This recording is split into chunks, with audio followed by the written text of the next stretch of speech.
Hi guys and welcome back to the channel. I'm not angry because we lost, I'm angry because nothing ever changes. Manchester United losing 2-1 at home to Brighton isn't a shock anymore, and that's the problem. And tonight I'm going to explain why.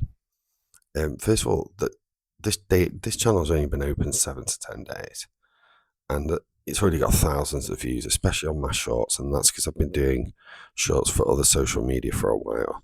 But anyone who's joined and subscribed, just thank you very much. All I do is live and breathe United. On Friday night and Saturday night, I was at Saturday night and then Sunday, I've been at the ground all day just interviewing people. I just love it. I do short little interviews, and now I'm trying to do long form. So any support would be appreciated. The reason I'm so upset and frustrated isn't because tonight wasn't the players' fault.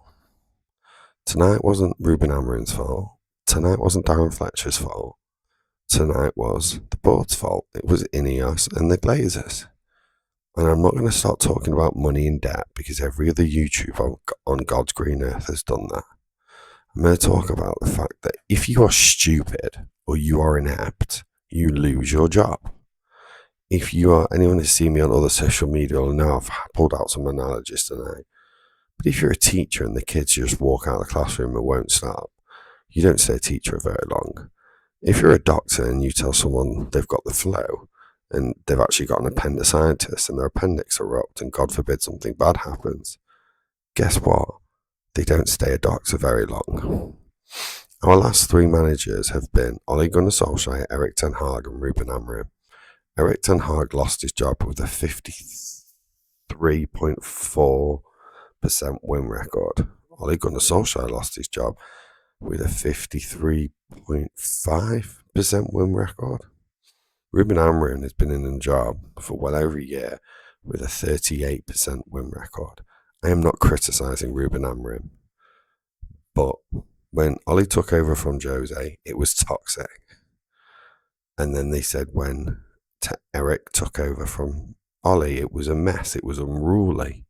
And then when they said when Ruben took over, it was chaos again. So every time a manager takes over, it's chaotic. But a 38% win record, that's 15%. And you've just kept it going. This man, I'm not comparing it to Celtic because United and Celtic are different. United are the biggest club in England and Celtic are the biggest club in Scotland. But this Wilfred Nancy guy was gone in seconds. Ruben Amorim should have been gone in seconds. Now what should follow should be an investigation. Jason Wilcox should be gone in seconds. Our signing of the season was not Ruben Amorim. Ineos' first great signing was Dan Ashworth.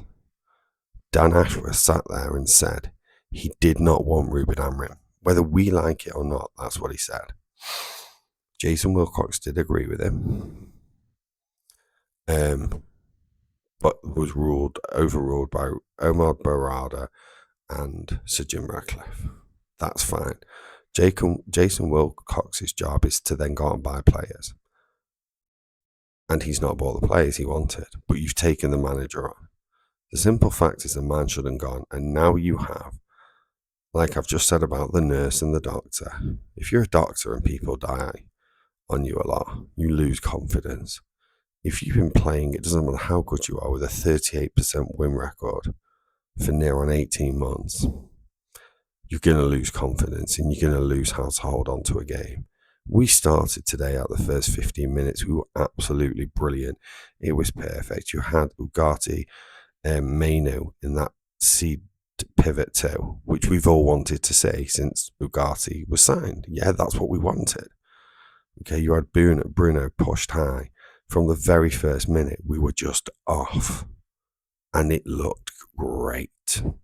And then what happened, the opposite of Sir Alex Ferguson days was, Alex Ferguson could be losing 3-0 and tell his team he'll win 4-3. It's not an issue. The minute they scored a goal, it slipped back. And then from there, it was just a mess. I was excited when I saw that team. Like I say, anyone that follows me on social media, I go a bit crazy about stuff. I was excited when I saw that team. I saw Mount in there who's playing well, and I saw him across the line, bearing with Bruno and Cunha, bearing in mind, obviously, Ahmad and Brian and Mazraoui aren't back yet. Well, they're back, but they're not back in training. Newsom Mazraoui, I think, is going to become our most important player. Anyone who listens to this knows I don't like to overly criticise people, but Diego Dallo is not a starting right back for Manchester United. That is a fact.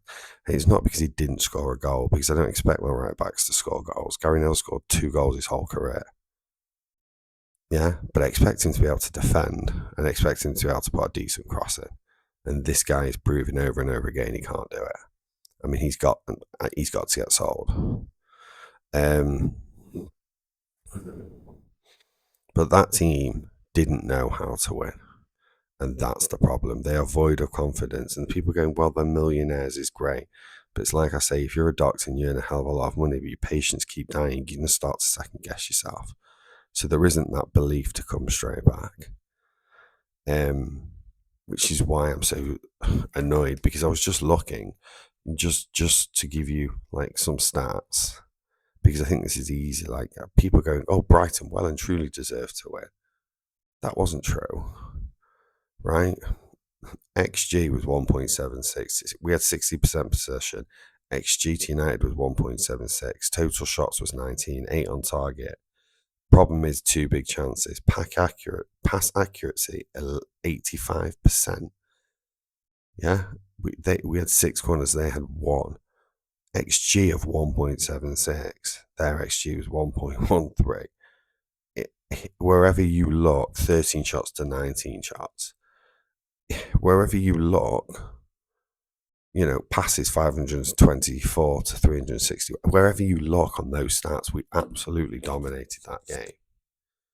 And anyone who knows, I usually bring up the slides and I like to show things. I just wanted to talk about it because I love United.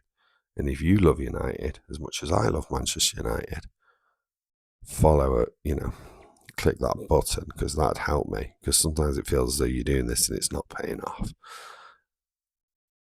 The other bit of breaking news is I believe that now it will not be Ole Gunnar Solskjaer.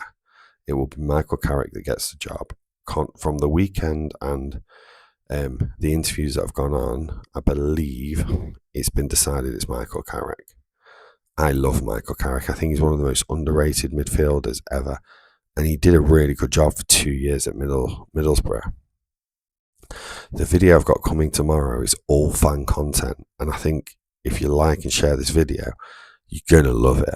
Because it's just me talking to real people and I ask them all the same 5 questions. Everyone gets asked the same question.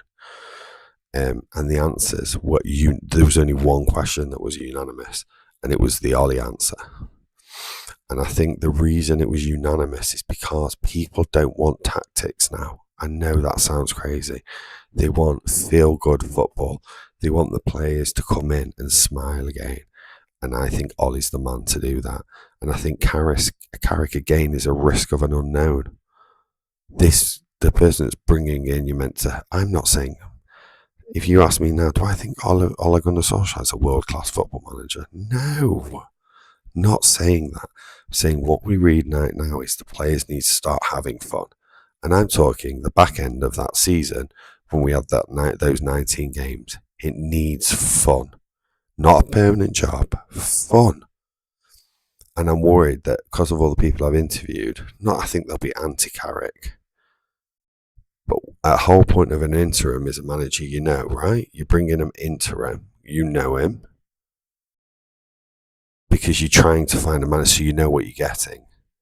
So I think the reports coming out by Ben Jacobs and Jamie Jackson, TalkSport, it's pretty much everywhere, The Guardian, that it is now Carrick's job, has absolutely shocked me. And I think it's going to shock a lot of the fan base. And I hope it doesn't get it where it's Michael Carrick, it's the derby next week, and they're all singing Ollie, Ollie, Ollie. I hope it doesn't get that way. Because this needs to pick up, because we could lose quite easily to City and quite easily to Arsenal. I said the other day in my video, which I will tag, we've got 2 weeks coming up that will make or break our season. Right now, all we have is Premier League. Thank you for listening to me rant. I've taken hours and hours to calm down. I'm recording this at 1 a.m. I'm probably going to release it tomorrow morning. And like I say, if anyone could just share it if you think it's half decent. I've got a green screen coming. I've got all this stuff coming. I'm going to have a little studio. It's going to look great. And if you do love Man United, click that subscribe button because I love them too. And I'll catch you tomorrow.